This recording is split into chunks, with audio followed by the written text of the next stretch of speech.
किसी गांव में सांप का बहुत आतंक था। सांप गांव से बाहर रहता था, लेकिन आते जाते लोगों को दंश लेता था।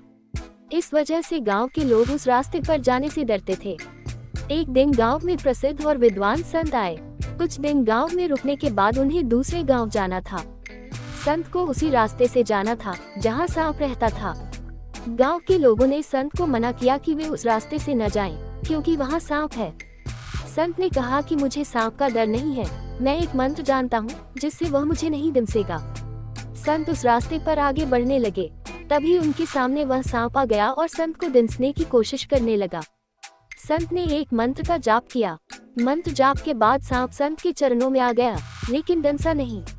संत ने सांप से कहा कि तू अब किसी को नहीं दंसेगा, भगवान की भक्ति कर तेरा कल्याण हो जाएगा। उस दिन के बाद सांप ने दूसरों को दंसना और डराना छोड़ दिया।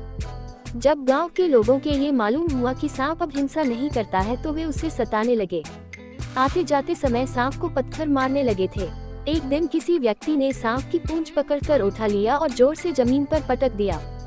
चोट लगने से सांप बेहोश हो गया। उस व्यक्ति के जाने के बाद जब सांप को होश आया तो वह चुपचाप अपने बिल में चले गया। उस दिन के बाद सांप ने बिल से बाहर निकलना ही बंद कर दिया। धीरे धीरे वह और ज्यादा कमजोर होने लगा। कुछ समय बाद वह संत फिर उस गांव में आए। उन्हें मालूम हुआ कि गांव के लोगों ने सांप के साथ कैसा व्यवहार किया है, तो वे सांप को ढूंढते हुए उसके बिल के पास पहुंच गए। सांप को आवाज लगाई। संत की आवाज सुनकर सांप बाहर आ गया। संत ने उससे कहा कि मैंने तुम्हें दंसने के लिए मना किया था। खुद की रक्षा के लिए तुम्हें फुंकारना नहीं छोड़ना चाहिए। तुम लोगों को डरा सकते हो ताकि दुष्ट लोग तुम्हें कोई नुकसान न पहुंचा सके, बस किसी को दंसना नहीं है। सांप को संत की बात समझ आ गई। उस दिन के बाद से सांप का व्यवहार फिर से बदल गया। अब वो उन लोगों को डराने लगा जो उसे सताते थे।